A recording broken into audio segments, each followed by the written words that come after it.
guys, it's Krista. Today I thought we would take a houseplant tour.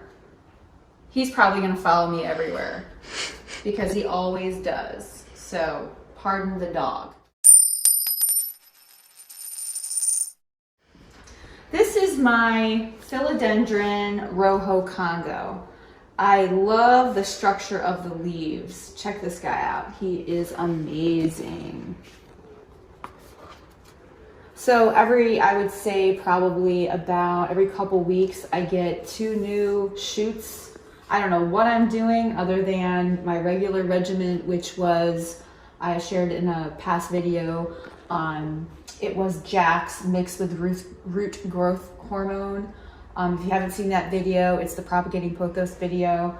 Anyway, I gave a recipe for like growing super large leaves and growing more and fertilizing basically whenever. So I'm always fertilizing this guy because I always have new growth. So I'm wondering if I created that because I'm constantly fertilizing, or if this just shoots out new growth all the time. And to be honest, it doesn't get a lot of light here. The door is directly across from it, so the main source of light only comes when the door is open. There's also a south-facing window, but it's literally like maybe 20 feet back. So, moving on. Right here we have a ponytail palm. Pretty cool. Just like the philodendron is a very easy plant to take care of, the ponytail palm is also, you barely have to water it. I watered this guy more than this guy. A lot of the water is actually stored in the trunk, so it doesn't require as much watering. This guy right here is called a Hoya Tricolor Crimson Princess, and it's lost the pink because I think I had it too close to the light and then I moved it away from the light.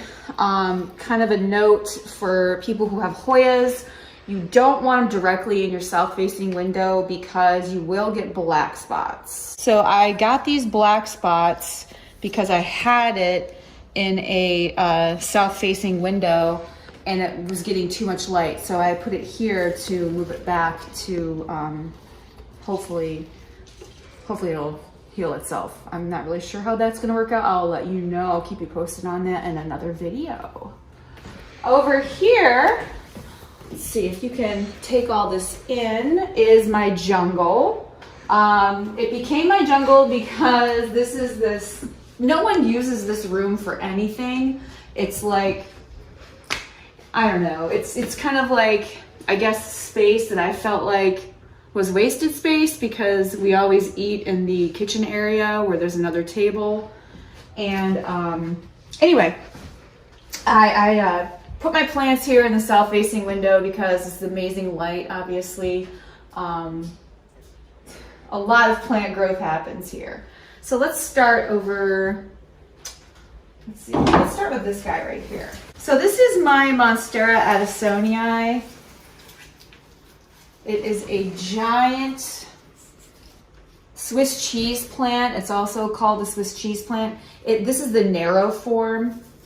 There are 2 forms of Monstera Deliciosa. To my knowledge, there may even be a third. I'm not quite sure about that. But this right here is the wide form. And I also have a wide form on a stake in my other room over there, which I'll show you a little later on. But this would be the wide form, so just like a side-by-side comparison of the different kinds of leaves, narrow form versus wide form. I'm propagating this one right now. I'll have a video on propagating Monstera Deliciosa later on, but this is my Monstera, and it is pushing out so much new growth that I need to propagate it and make another one. So it is on the stake. This right here behind me, these are, it kind of goes the whole length of the window actually. These are Monstera propagations down here. This is a Monstera plant that is not a propagation. This is a propagation, and this is another potted plant that is sort of a new plant actually. But this is a mature plant that I had to cut because the mother plant was drooping so much, so I had to scale it down. And part of scaling it down would be propagating and making more plants, which is what I like to do. Ooh, whoa, not good. So if you see over here, the leaf right here is very giant. This came from a very mature plant. The mother plant is in the other room. I'll show you that in a moment. They had aerial roots, and because they had such long aerial roots, I feel like that was a really good kickstart to propagating it. So I'm keeping an eye on the new growth that should be shooting out here soon. And I just propagated these, so it might not work. I have probably, I think, four or five of these that I made, these propagations, maybe 6.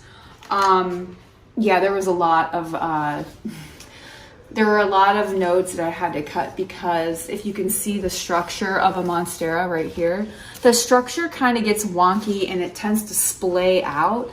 So when you propagate a Monstera, you have to cut under the node, pretty much just like any aerial root plant, but they tend to offshoot. So if you look at this new growth here, that little offshoot that I showed you earlier, this is what it turns into. This is a new growth from this plant.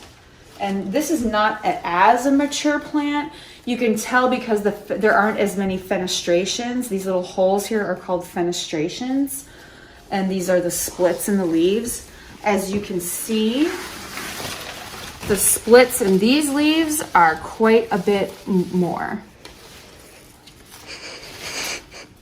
Moving on, Whiskey, the crazy dog.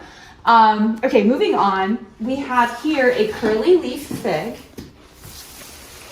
I'm not sure what the Latin name for this is. It wasn't on the tag when I purchased it.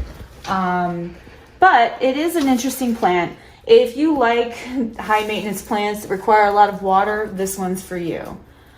You know, I have to make sure I'm watering it pretty regularly or it'll dry out, and I usually have to pull off some of the, you know, the dried leaves. So if you're not a person who is keeping up on the watering, you know, you might not want to buy plants that require heavy watering like ferns and curly figs. Pothos. This is a neon pothos. It is a very, very yellow variety. I'm totally digging it. It is super cool. I'm looking forward to getting some legs on it. I would probably propagate it eventually, but I'm just not there yet, to be honest. I just don't want to cut it. I want it to be long and leggy, so I'm just going to let this guy grow. Moving over here, we have a couple of plants. I'm not going to show those because I have them over here as well. So I'm just going to move this way. All right. So I want to take a second and talk about this Monstera because it has been in the growing season ever since I got it 5 months ago. Yes, I am doing the spray the roots treatment that I had mentioned in a previous video twice a week with the Jax and the root growth hormone. But I'm also fertilizing it regularly because it's shooting out new growth, and you really do want to fertilize plants that are continuing to shoot out new growth because, you know, they're using a lot of energy in the soil, and you want to keep the soil nourishing for the plants.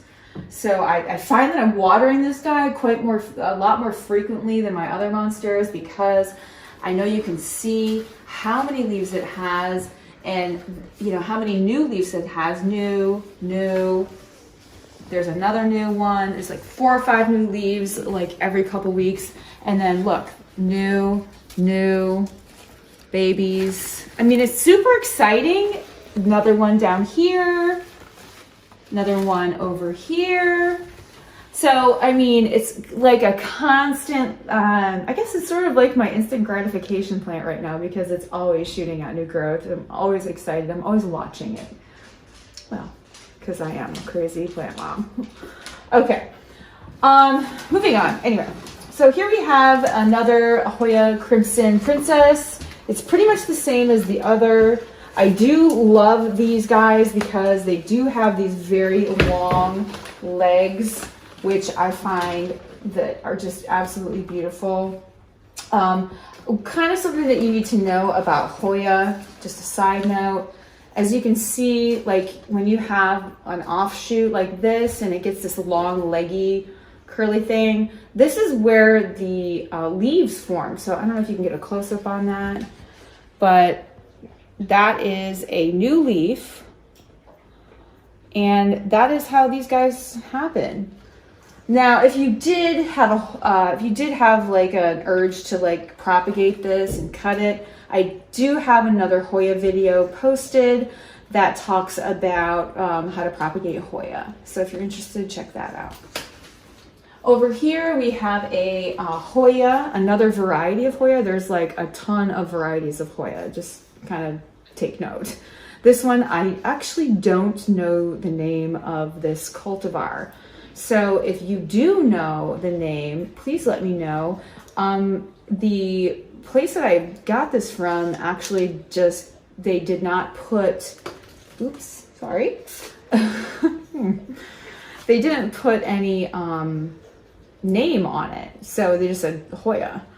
Anyway, one of the things I wanted to talk about with this guy is I got it a couple of months ago. It was around Christmas time, I think. And it was very tiny. It was like probably just outside the pot, very tiny. And this is what's happened since. Also, what's super exciting about this Hoya is, for those of you who know Hoya, getting them to flower in your house is very difficult. But guess what? I have a peduncle. That's what the little flowers are called. I know it's a funny word, peduncle. So that might be one. The start of one. Anyway, it's exciting. It's just exciting because I know it's super hard to get Hoyas to flower. Okay. This guy right here is called a Zebrina pendula quadricolor. I feel like it's a variety of a Tradescantia. If I'm wrong, please correct me in the comments below. But this guy is, if you are into super easy plant care maintenance, super instant gratification, grows really fast. I mean, you literally look at it and the next time you look at it, it's like, wow, it's like a different plant. This is the plant you want. It has a lot of cool variation in color, whites, purples, pinks, greens, different colors of green. It's super easy to propagate. I can see already that some of the foliage is damaged in some way. So I can even take this, what's left over, and propagate the rest of that. It may have gotten damaged when I watered it or something, who knows. But yes, I will be propagating these. Now that I'm looking at it, I can tell that by taking out the nursery pot and putting it back in, I may have crushed a few leaves. So I'm gonna have to do a little plant care maintenance on this guy. This guy right here is called a variegated Maranta. It's kind of exciting to me because I stumbled across this plant in a local hardware store and it was sort of by accident. And I saw the variegation on the leaves, which I knew was rare because variegation is always a sign of a plant mutation. So I grabbed it and I propagated it right away, hoping to have a really cool plant. So this is the variegated Maranta. Down here, this is a red Maranta. There's some interesting structure. With red Marantas, it's like a mixed bag. Some of the leaves look like this, which are really cool. I love the look of these leaves because of the structure and the pink veining. And then some of the leaves look like this, which is a little lighter green. But I prefer this deeper look. I absolutely adore that. That is beautiful.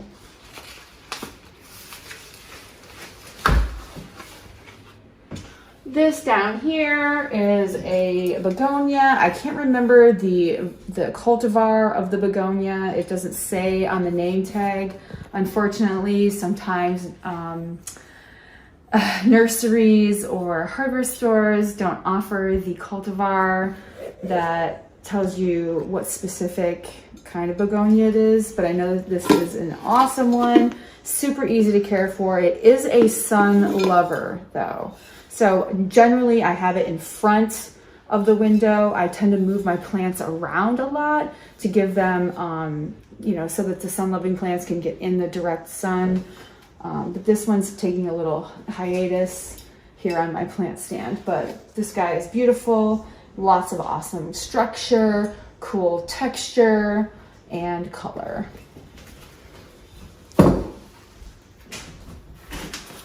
This is my lemon lime Loranta. It's really a fun plant. It's one of my favorites. I know it's a common plant, but I love common plants. The structure and the color of the leaves just is very attractive. It really is a statement piece. I've had a lot of people ask me, hey, what's that? You know, this is a plant that's easy to care for as long as you have a humidifier and you have it in soil that doesn't stay moist because it likes to dry out between waterings. Very cool plant. This is a very common plant. It's a green heart-shaped philodendron. I bought this as a grow plant. It was like $3 and it's this tiny little like container. And it has since taken off quite large. I guess that's part of the fun of being a plant mom. You get to watch them grow. Anyway, philodendrons are super easy care plants. They basically can tolerate like any light that you put them in. I wouldn't put them in direct light, but you can put them in very low light and they'll still do well and grow for you. You can put them in medium indirect light and that's where they pretty much thrive.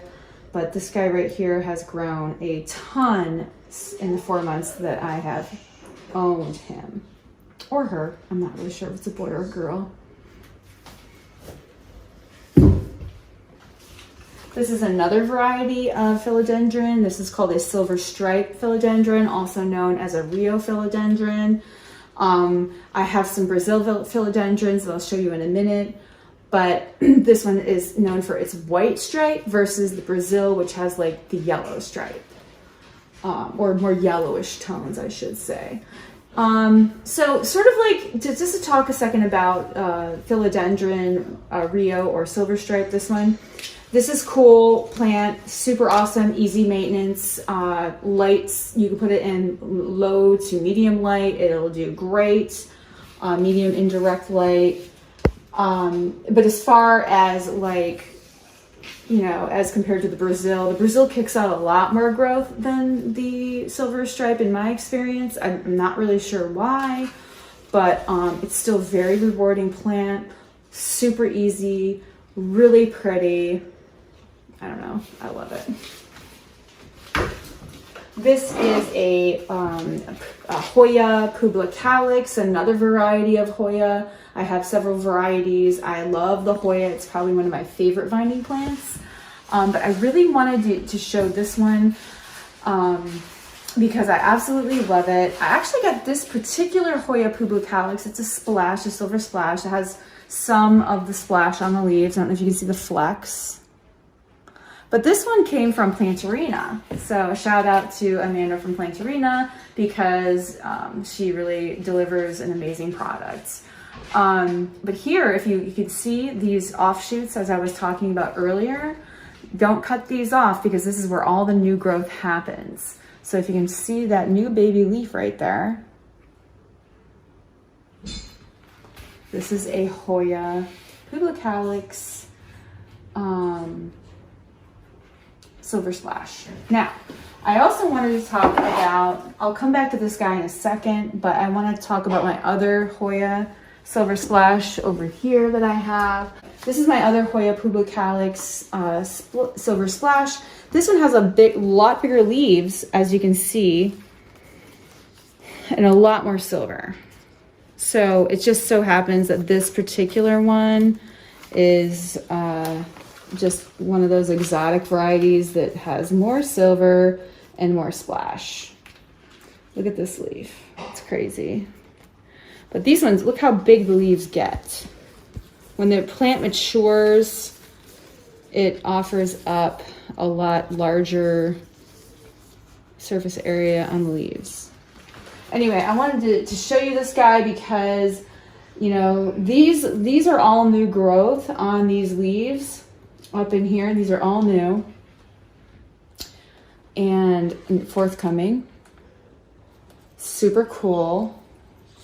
Check that out. That's so awesome. It's just so exciting to see new leaves come and to watch your plant grow. There is nothing, I don't think, well, there's obviously some other rewarding things in life, but it's super rewarding and super cathartic and therapeutic to be a plant owner. If you aren't, become one. You're not going to regret it. There's tons of tutorials to help you like adjust and learn about plants and I don't know, develop that connection. But it's definitely something worthwhile. I highly recommend it. It's super awesome. Okay, so up here on the top shelf, we have a Begonia Rex. I think it's a lighter variety. I'm not really sure what the cultivar is called. So we have, you know, a lot of crazy growth. This guy's, you know, what's appealing to me about this plant is his asymmetry. It's all over the place. It's very, you know, just kind of free flowing. So, you know, you've got some of these darker leaves up in here, which are absolutely beautiful and interesting in their variegation. And then you've got some kind of other leaves down here that are sort of more plain. They're still variegated. Just very interesting what's going on with this plant. This was a Home Depot find, so definitely affordable and super easy to care for plant. If you are one of those people that thinks that maybe, you know, you're not a plant person, you pick up one of these, you water it once a week, you're good to go. It's so easy. And it will grow for you. It'll be like one of those instant gratification plants that's like, you know, hey, it's growing. Wow, it looks awesome. And yeah, I'm doing it all by myself. Or something like that.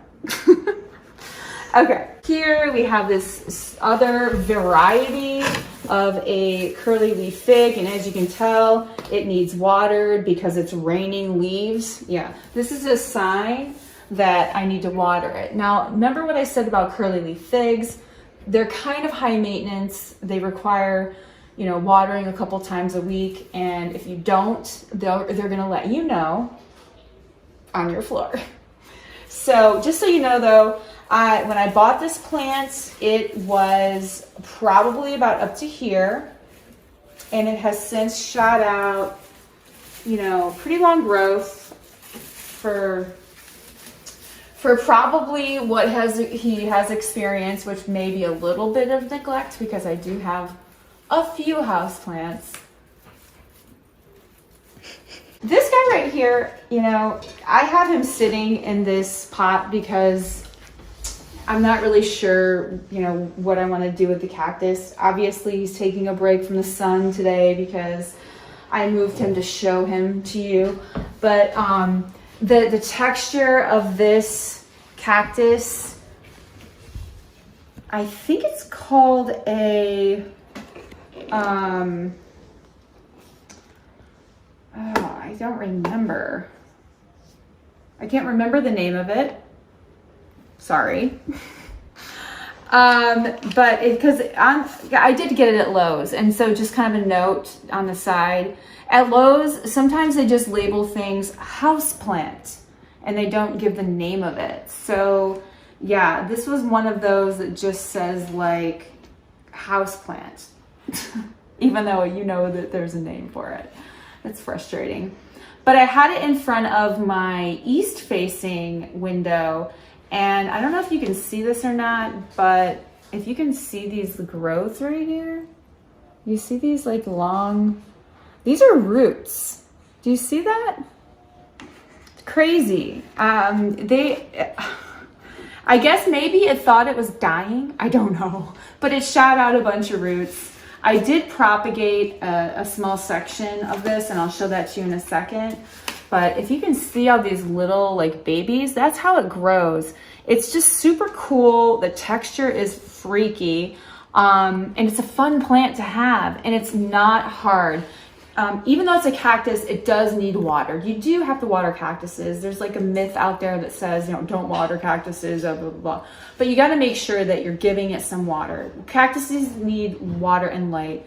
Not as much as other plants, but you got to make sure that you are watering it, because that is a misconception. People that get cactuses don't water their plants for too long of a time and they die. So this one's doing super well, kicking out roots. You know, I'm just gonna throw it out there. It might be because I'm feeding it growth hormone and Jax. That secret recipe I shared with you earlier. That might be the reason. But we don't know. But we can assume. So, I'm sorry. Hello. Do I need to say more? How super cute is this freaking plant? Hello. Yes, this is a propagation. What did I do? Look how hairy it is. So pretty. Isn't it so neat? Oh, I just love it. I mean, okay. So a couple things. Number one, the pot is warm. It's warm. It's in that south-facing window that I was telling you about earlier. It loves it. It absolutely loves it. It would grow more of it if I had more pots like this in the window. It absolutely loves it. It's hairier. It's got like a darker reddish rimming. I don't know. You can just tell it's so happy in that window. I digress. So this side by side with this, you can actually see the difference. How happy is it when you see, look at how hairy those are. And I just, it's so happy. These aren't as hairy, but this guy right here, he's thriving. And what did I do? I literally, when I brought this plant home, it didn't transport well because, I don't remember the reason, but I had several large chunks fall off. And I think, I'm gonna be honest with you, this may have been one of them. It just fell off because it was heavy, because there's too many babies on one of the it's not a branch, on one of the cacti. So it just like fell off because it was too heavy. So I just stuck it in soil. That's all I did. I stuck it in soil. And the type of soil, if you want to know, I just use like Miracle Grow potting soil. That is it. And never, ever, ever, ever get the potting soil that has the moisture crystals in it, because that's like the devil of soil. It's like the kiss of death. Anyway. God, it's so miserable. Look at that. All right. So I have this guy. He's not potted at all. It's actually two plants. So it's called a Rhaphidophora tetrasperma. Ooh, don't do that. The structure of these guys, now this is one propagation. I bought these from a local nursery. They're super hard to find anywhere unless you order them online, and they are expensive. So when I found this at a local nursery, I was ecstatic. And obviously I bought two. Yeah. So my agenda and goal with these two Rhaphidophora tetraspermas was to create one larger plant. So this is a relative of the Monstera Addisonii. They usually call this one a mini Monstera. I don't know if you notice the leaves and how similar they are, but that is it's similar to the Monstera Deliciosa, the bigger monsteras that I showed you that I propagated several of. Anyway, if you can see, it has similar structure and features, obviously the leaf, but also aerial roots. Okay, and remember, aerial roots come from the node, so this is the node. So I'm thinking I'm going to propagate this clip, maybe I'll do a video on it, but the object is to get a larger bushy Rhaphidophora tetrasperma centerpiece plant, sort of like, you know, a conversation piece plant. So I'll probably be posting a video about that later. Look at this thing. It's super awesome and cool. So this kind of happenstance that I got this vase in a thrift store haul. See, it's like terracotta and it has a hole in the bottom. It's super cool to go to thrift stores and find stuff. So check out my videos on thrift store hauls. So those are fun to watch. Anyway, Rhaphidophora tetrasperma. So I don't know if you guys are noticing that I'm pulling these out of pots, but advice for people who are either plant owners or future plant owners, plant lovers, crazy obsessed plant people. I keep mine in nursery pots for the most part, as long as I can, until it's absolutely necessary that I pot it. The reason for that is that, generally speaking, plants tend to thrive in their nursery pots unless they're super root bound and they absolutely need to be transferred. So, and I find it easier to move plants around my house in different lighting situations, feeding situations, whatever, insect, you know, control. When I'm quarantining things, it's easy to leave the pot and just take the plant out. So just kind of a side note. Anyway, this guy right here is a Peperomia San Marino. It has amazing structure. I can't say enough about this plant. I mean, I know I say this about all my plants. I love texture, structure, the look and feel of the leaves. It's just, oh, I don't know. It's so cool. And the color is really interesting too. You've got your ruby tones, your gray, your silver, your deep green. I don't know. It's just amazing. That is awesome. And all these like really cool, like, oh, feelers. They're probably flowers. Okay. Oh no. Okay guys, for those of you that don't know, these are called Chain of Hearts. They're so much fun. The structure of the plant is absolutely enticing and beautiful. Check that out. So pretty. They grow pretty fast actually. And you know, when you get them, generally speaking, you have to untangle the chains. It's kind of tedious because if you are a little bit too, even a little, well, you'll lose some leaves. So if you do lose leaves, stick them back in the soil and propagate those, because they fall off. You want to make sure that you can possibly try to just save it and grow more plants. Yay. So Serapegii woodii, I think is the Latin name for this. I might not be saying it right, but Chain of Hearts. Hard to find online, or not hard to find online, expensive online, hard to find, at least in my area, in any local nurseries. And when they do offer it, it's generally, you know, expensive. So guys, I don't know if you remember me mentioning this earlier. This is the wide form of the Monstera Deliciosa. I staked it up in hopes that, number one, it'll grow larger leaves, and number two, that it will thrive. This plant is way more finicky.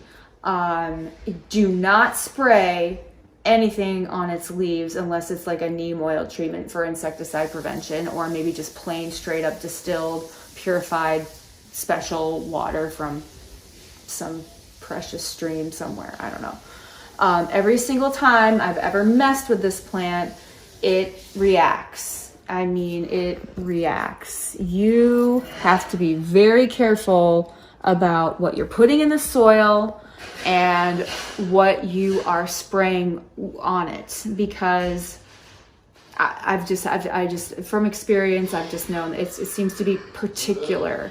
Now, the narrow form Monstera Deliciosa is actually much easier to take care of. That's not to say that this couldn't be. It's just that you have to be careful. Just don't mess with it. These are the plants that like to be left alone. Water them, that is it. If you have insects, treat it with neem oil. Make sure you've got the proportions right though, because it is a very sensitive plant and it does react very poorly to being overwatered and to anything that touches it, even your hands, I think. So be very careful. And I did notice that the narrow form also does respond poorly to being touched, at least the new baby leaves. You have to be very careful about that. So anyway, just to kind of give you an idea of what this guy looks like. I mean, the leaves, if you let this baby grow, if you let this plant grow, the leaves will get gigantic. This is obviously not to the point where the leaves are the size of those giant monsteras that I showed you earlier, but remember they are related. So just like the monstera leaves get gigantic, these leaves will get huge as well over time with maturity. This guy back here is called a Calathea medallion. I mean, do I really need to say anything about these leaves? Look at these leaves. They are, wow. They're just so amazing. Beautiful. So this is a Calathea medallion. I love this guy. I feel like it's a statement piece. The leaves are beautiful, textured. They're like art. It's just beautiful. And back here I have a neon pothos. It's a smaller one that I have. It's a baby one. I got it from, I think, my local Home Depot. Since grown some legs. I'd like to see it bush out a lot more. I might have to scale it back and propagate it to get that bushy look that I'm going for, but we'll see. Hey guys, thank you for joining me on my houseplant tour. I have to make a part 2 houseplant tour. So catch the mother plant, Monstera Deliciosa. I'll show you that one in part 2, so check out that video. Please give us a thumbs up if you like the video and hit that subscribe button. That helps me out a good deal. So yeah, check out my other videos. In the comment section below, give me some ideas. What would you like to see? What kind of topics would you like me to cover? And if there's anything that you particularly liked about the video or maybe didn't like, go ahead and leave it in the comment section below. Again, I really appreciate you coming and watching my videos. Bye.